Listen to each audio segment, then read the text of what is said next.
All right. How we doing? Only new injury update is Robbie Ouzts has an ankle. So Josh Jones has an ankle. So we'll see how that goes over the next few days.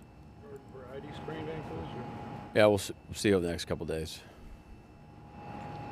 Mike, you mentioned Carl Scott a couple times when we were talking about these injuries. He was one of the few guys that was here before you got here. I'm sorry, who's that? Carl Scott. Uh-huh. Like, what does he bring to that Thanks. job that makes him so bad? Hey, you know, I'm making sure that I was at it right. You have me doubting myself. I guess what about him do you like about his coaching style and what helps with Man, these guys? yeah. Just first of all, just a phenomenal guy to have on the staff. Forwards a message. He's phenomenal with the group. Gets the guys to play the right way. I love the spirit in which he coaches. It's his own style, which I appreciate, and great teacher. And then he's bringing a lot to the table game plan wise as well. So he's doing a heck of a job. You guys added Josh Jobe and Derion Kendrick without making a trade, without spending a draft pick, without sending big free agent dollars.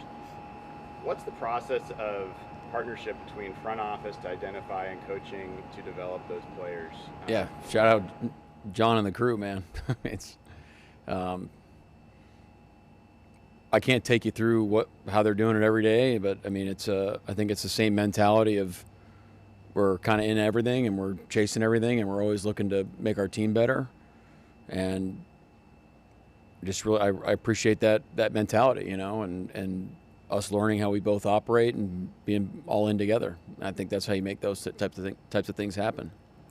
It seemed like there was a lot of heroes on that punt return, but the job Nehemiah Pritchett did to kind of create the lane but not get called for a penalty. Yeah, he got it started, and there was a couple. There's some other great decisions on that play that, you know, guys were in position where they could have got a block in the back or I'm having a can't think of the word, but like blocking back towards your goal line. Yeah, blindside block. Thanks. Where they made smart decisions in those moments, and obviously it was a heck of a return by Torrey. You were talking on the radio about how the sequence of plays before that allowed you to be more aggressive in the return. Does that mean like when it's a 4th and 1, you can't be that aggressive because you got to worry about the fake? Yeah, exactly. You talked in training camp about wanting to see Mike Morris translate what was happening on the practice field to the game field. How do you feel about the way he's played the last couple of weeks? He had a tackle for loss on Kamara yesterday. It seems like he's just standing Mike out did it. Mike had a really good game yesterday. He's really kind of responded to the competition that's created in his room, and we expect him to keep going. And look, that's why we create competition. Is this you're going to get the best version of guys. Your team's going to be better, and Mike's kind of living proof of that. And it's happening on a lot of positions on our team right now. Mike, the communication skills needed to be a good special teams coach, because you're dealing with players from 3 different phases. Yeah. Can you elaborate on that? Yeah, I mean, look, you know, Jay's been around the best of them. His uncle and dad are pretty 2 good communicators. Grandpa, you're coaching the whole team, so it's really important. And Jay's a great communicator, and I'm sure he loves sitting in his meetings. And our coaches, they do it in their own style, which is true to them, but it's like by our principles, and that's what we appreciate about him. Sam Darnold through 3 games. What do you like most about what he's doing? He's being efficient, decisive, accurate, tough, extending plays when he needs to, being aggressive when he needs to, taking care of the ball when he needs to. So let's keep it rolling. He was perfect throwing to his left and throwing across his body yesterday. How honest does that keep the defense? Was that specific trait something you guys looked at when you signed him? Well, we knew that he was good throwing on the move, and he was comfortable doing that, and that's obviously a big part of our system. So that played a role. But being able to go both ways helps. You know, in terms of tendencies and pulling up boots, things like that. You got to play everything honest. Does that put a defensive coordinator in a specific bind if you know the quarterback can do that? Well, anytime you have to play plays straight up and just play the play, now you're kind of evening the odds. So, advantage offense in that situation. Any updates on Riley Mills' progress and whether you guys expect him to be back at all this year? I haven't gotten a timetable that would give you an update on that, but looks great. He's training. He's in all the meetings. Looks great. I mean, I don't have a timetable, though. I think the expectation is at some point he'd be available this year, though. On the note of competition, how would you evaluate the goods and the bads of your tight end room through 3 weeks here? Man, they're playing complimentary ball. They're playing tough. They're playing unselfish football. I think there's receiving yards after the catch, which is important. Not a lot of critiques. I mean, just keep rolling, keep playing hard, playing our style of ball. Maybe there's some more explosives in there as we get going, but they're helping the team win, and that's what's most important. We talked about places that you want the defense to maybe take a step forward. You guys are 20th in pass rate, success rate right now. And you always give me these stats, and I have no idea that those are the stats. These stats. I really don't. So anytime you're telling me, a lot of times it's first time. So we're 20th in what? Success rate in dropback, so staying on schedule. Okay. And also, while you guys are high 20th in dropback?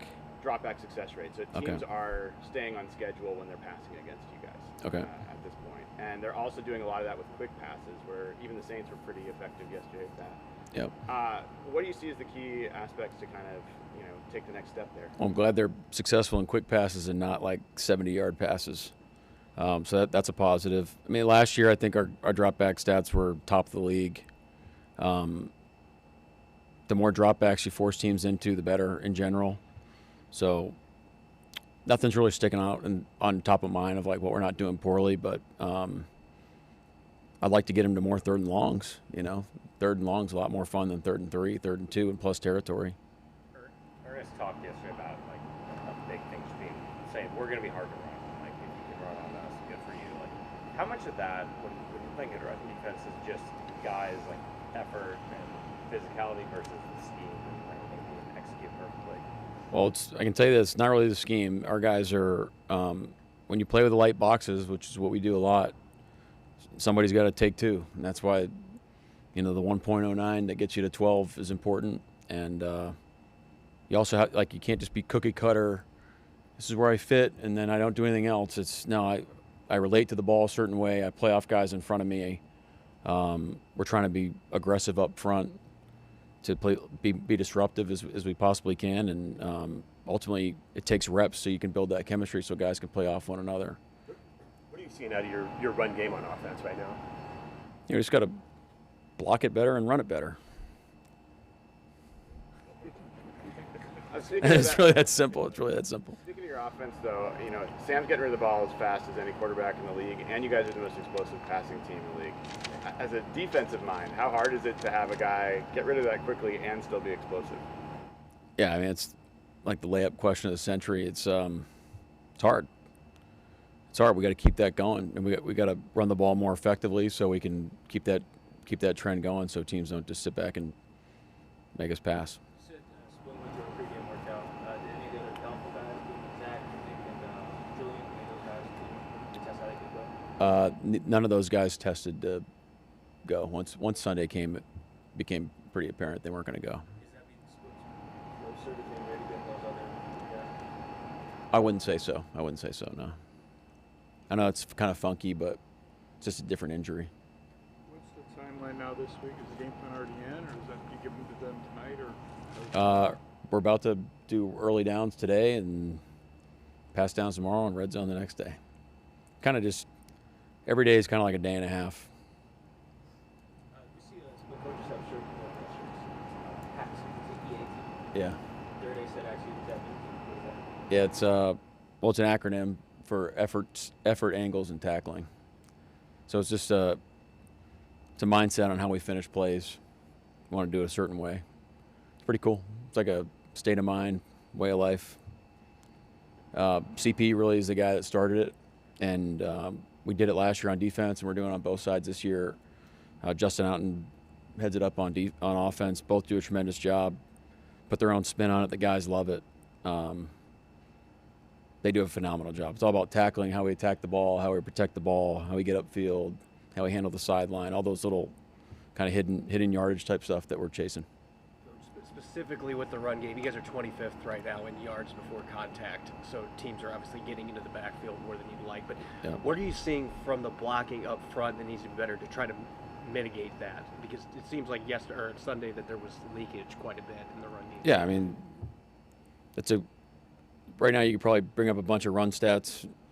It's going to be descriptive of the same thing. At the end of the day, we're calling the plays are fine. We got to execute better. Got to block it better. Got to run it better. Unfortunately, it's just really that simple for you. It's not really a huge story behind it. We just got to play better. This morning you took ownership in there on the radio. There being a need for better communication. Can you elaborate a little bit on that? Or? Talking about defense? Yeah, you just said generally, yeah.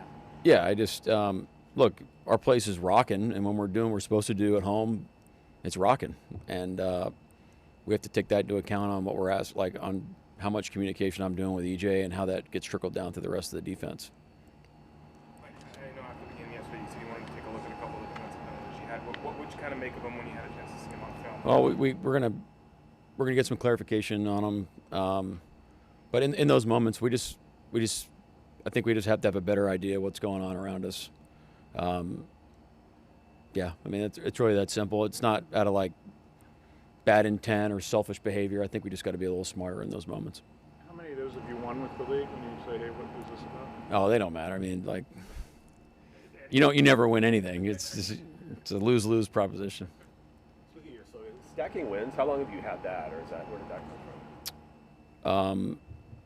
I kind of the original Harbs had a thing just like in terms of stacking, which was what he was talking about, like compound interest and things like that. We did it at Baltimore, and so that kind of got me thinking about, okay, well, how does that apply to how we want to operate from day to day? And then the WIN is what's important now. It's a Lou Holtz thing. Shout out to Haley Holtz. But so just kind of putting it together and try to paint a picture about how we want to operate. I think at time, first career starter played every snap this year. Yeah, it shows it can go in and play winning football. And this is, we saw it in the San Francisco game last year, but he's a guy that stays ready and works tremendously hard. And there's a lot of communication that is required of that position. And he communicated great yesterday. We didn't miss a beat in the back end, and he did a great job. Anything else? All right. Thank you. Thank you.